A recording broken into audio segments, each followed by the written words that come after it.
Hello friends, જય શ્રી કૃષ્ણ, રાધે રાધે. શું તમે વ્રત કે ઉપવાસમાં તળેલું ખાઈને કંટાળી ગયા છો? તો આ રેસીપી માત્ર તમારા માટે જ છે.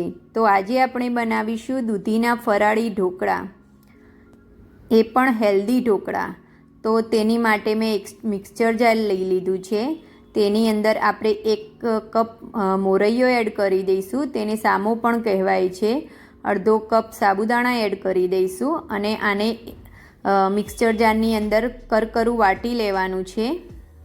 પલ્સ મોડ ઉપર ફેરવીને મેં તેને વાટી લીધું છે. થોડુંક કરકરું રાખવાનું છે, આપણે આ રીતનું કરકરું રાખવાનું છે. હવે તેની અંદર અડધા કટકાથી પણ ઓછી દૂધી લીધી છે, 200 ગ્રામ જેટલી દૂધી છે. અને 3 મરચાં લીધા છે, જેને કટિંગ કરીને આપણે તેની અંદર એડ કરવાના છે. આપણે બધા જ મરચાંને કટિંગ કરીને તેની અંદર એડ કરી દઈશું.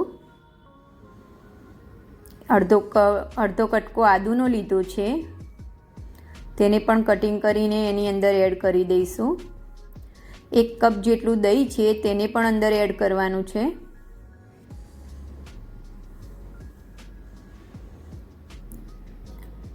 હવે મિક્સચર જારને બંધ કરી દઈશું અને આને પણ પલ્સ મોડ ઉપર ફેરવીને વાટી લઈશું.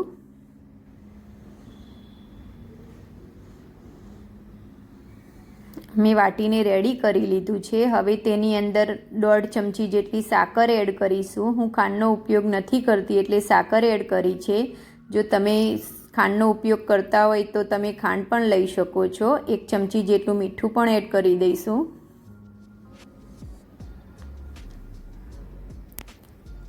2 ચમચી તેલ એડ કરી દઈશું અંદર, જેનાથી આપણા ઢોકળા એકદમ સોફ્ટ બને. હવે તેમાં અડધો ગ્લાસ પાણી એડ કરી દઈશું. આને પણ હલાવી અને મિક્સચર જાર બંધ કરી આને પણ પલ્સ મોડ ઉપર ફેરવીને આપણે વાટી લઈશું. આ રીતનું આપણું મિક્સચર હોવું જોઈએ.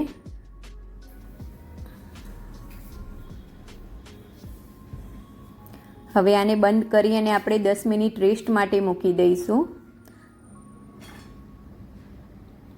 10 મિનિટ રેસ્ટ કરી છે પછી આપણું મિક્સચર આ રીતનું છે, થોડુંક ઠીક થયું છે.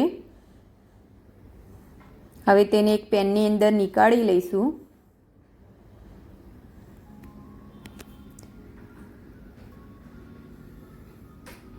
બરોબર હલાવી લઈશું. આ રીતનું મિક્સચર વાટવાનું છે, એકદમ ફાઇન પણ નહીં અને એકદમ કરકરું પણ નહીં. તેમાં એક ઇનો ફ્રૂટ સોલ્ટનું પેકેટ આવે છે, આવું બ્લુ કલરનું, એ એડ કરી દઈશું અંદર.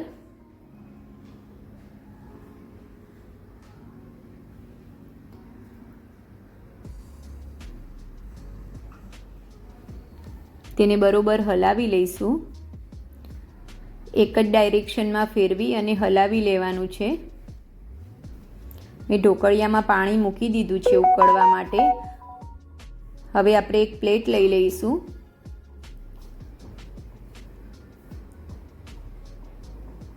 તેની અંદર બધી જ ફરતે તેલ લગાવી દેવાનું છે.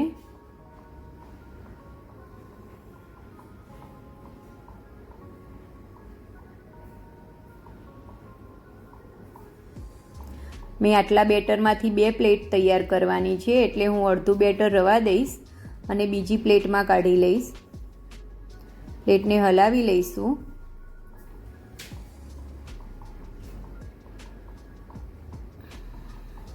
ઉપરથી થોડુંક જીરું સ્પ્રિંકલ કરી દઈશું.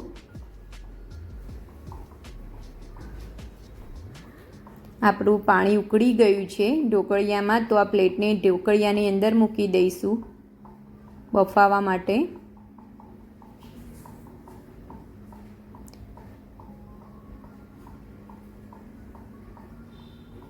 ઢોકળિયાને બંધ કરી અને 10 મિનિટ હાઈ ગેસ પર આપણે આને થવા દઈશું.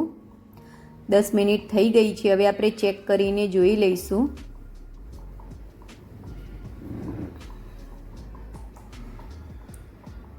આપણા ઢોકળા રેડી છે. આપણે તેને ચેક કરી લઈશું.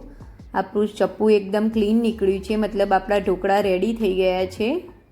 થોડીવાર ઠંડા કરીશું. ઢોકળા બહુ ગરમ છે અડવાથી, તો થોડીવાર રેસ્ટ આપી અને તેને નીકાળી લઈશું.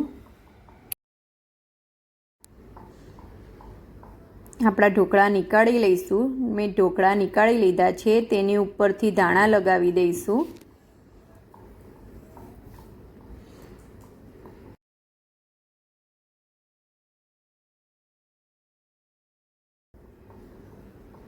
તેને ઊભા અને આડા કટિંગમાં કરી લઈશું. કટ લગાવી દઈશું એની ઉપર.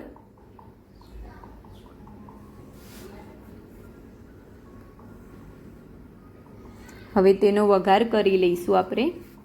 વઘાર માટે મેં 3 ચમચી તેલ લીધું છે. તેલ ગરમ થાય એટલે તેની અંદર 1 ચમચી જેટલું જીરું એડ કરવાનું છે.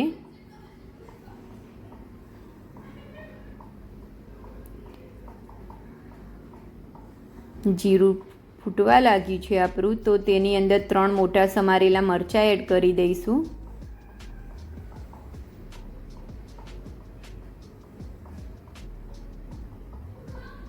આપણા મરચાંના ભાગનું થોડુંક મીઠું એડ કરી દઈશું. થોડું હલાવી લઈશું મરચાં સંતળાઈ જાય એટલા માટે.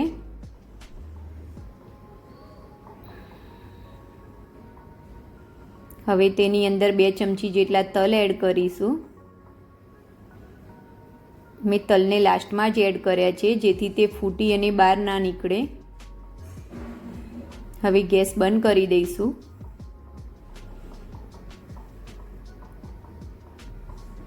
આ બધો વઘાર આપણે ઢોકળાની ઉપર લગાવી દઈશું.